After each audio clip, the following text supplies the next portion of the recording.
आप सभी का स्वागत है मेरे YouTube चैनल पर। आज हम जानेंगे आहूजा LX 4500 एम्पलीफायर के बारे में। ये आहूजा का अच्छा प्रोडक्ट है, खूब बिकता है, लोग खरीदते हैं इसको टॉप बजाने के लिए भी और बेस बजाने के लिए भी।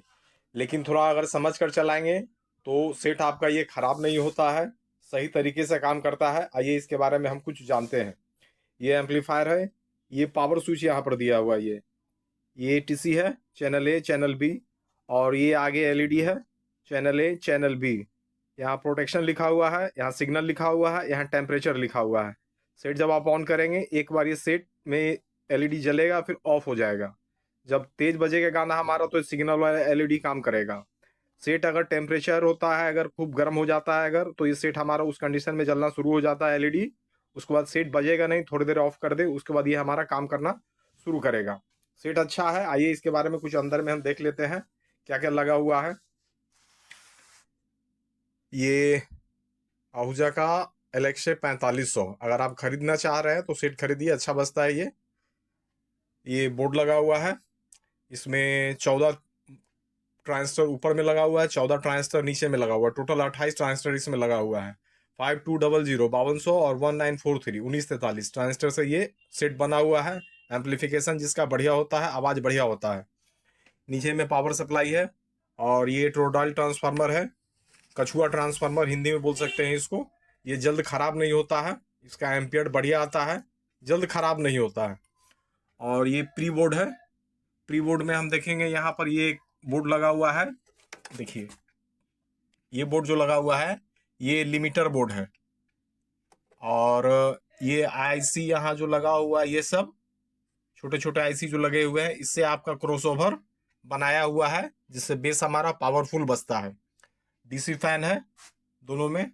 सेट जब आप ऑन करेंगे तो मान लिए मैं सेट ऑन कर रहा हूँ, ये सेट ऑन हुआ, फैन थोड़ी देर यहाँ चलता है, फिर ऑफ हो जाता है।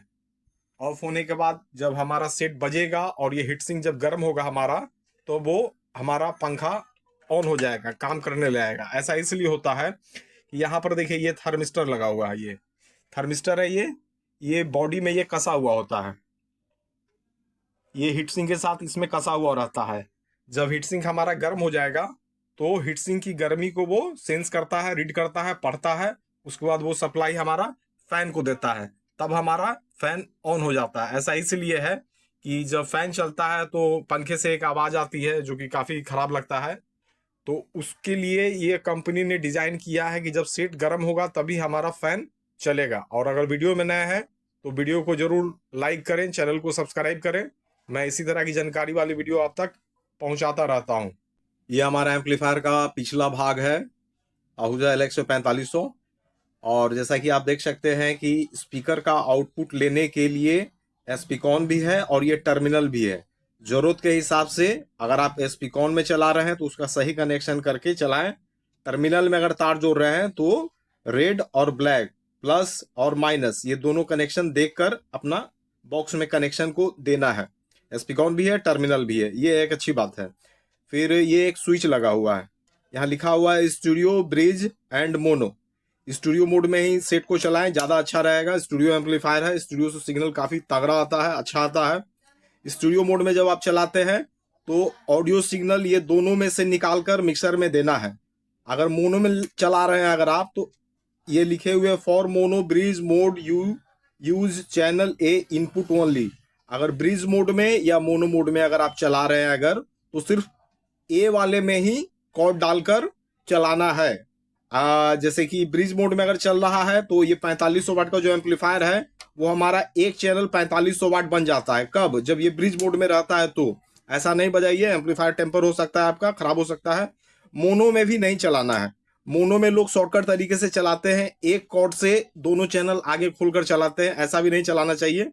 थोड़ा क्वालिटी में अंतर आता है। बेहतर होगा आप स्टूडियो में चलाएं, ये दोनों से सिग्नल निकालकर मिक्सर में आपको देना है। फिर ये दोनों कनेक्शन और ये दोनों कनेक्शन आपस में एक है, जैसा कॉर्ड है वैसा आप काम में ले लीजिए। फिर एक सेंसिटिविटी स्विच है, हाई लो आवाज का है, ये 0.775 वोल्ट और 1.23 वोल्ट। ये आवाज को एक बार कम और एक बार ज्यादा करता है। ये लो पास फिल्टर, 120 हर्ट्ज, 80 हर्ट्ज और ये ऑफ लिखा हुआ है। अगर हम बेस चलाएंगे तो ये स्विच को इस तरफ रखना है, इस तरफ। ये जैसे स्विच ये ऑफ पर आया, अब मैं इसको वापस 120 हर्ट्ज पर कर देता हूं। तो 18 इंच का अगर आप बेस बजा रहे हैं अगर, तो क्रॉसओवर इसका यहां से ये ऑन होता है। ध्यान रखें इस बात का। अगर आप सिंपल टॉप चला रहे हैं अगर, तो स्विच को ऑफ कर देंगे तो हमारा टॉप का बॉक्स बजेगा, डबल 15 वगैरह ये सब जो बॉक्स होता है। टॉप बजाने के लिए ऑफ मोड में, बेस बजाने के लिए 120 हर्ट्ज और 80 हर्ट्ज, ये दोनों में से जो स्पीकर के हिसाब से सेट करता हो आवाज, जरूरत के हिसाब से वो आप चूज कर ले। यहाँ पर एक कंपनी को बेस को कम ज्यादा करने के लिए फ्रीक्वेंसी का एक टीसी लगा देना चाहिए था, लेकिन लगाया नहीं गया। क्यों नहीं लगाया गया वो लोग बेहतर समझ सकते हैं। और उसी तरह एक चैनल को अगर हम समझ लेते हैं तो दूसरा चैनल भी हमारा उसी तरह का है। यहाँ भी देखिए लो पास फिल्टर लिखा हुआ है और यहाँ भी लो पास फिल्टर लिखा हुआ है, दोनों एक जैसा है। टॉप चलाने के लिए इसको ऑफ मोड में चलाएं और बेस बजाने के लिए 120 और 80 ये दो है, दोनों में जो सूट करता है वैसा भी आप कर सकते हैं। या आप ऐसा भी कर सकते हैं, एक चैनल पर टॉप चलाएं और एक चैनल पर बेस चलाएं।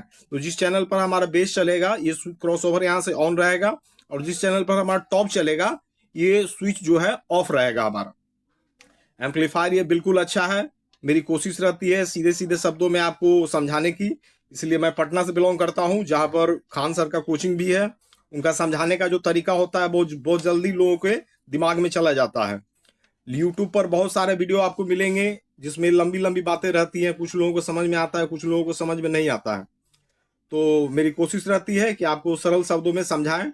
और अगर वीडियो अच्छा लगे तो चैनल को सब्सक्राइब करें, वीडियो को लाइक करें। मैं आगे भी इस तरह के वीडियो आप तक पहुंचाता रहूंगा। अभी तक के लिए इतना ही, धन्यवाद।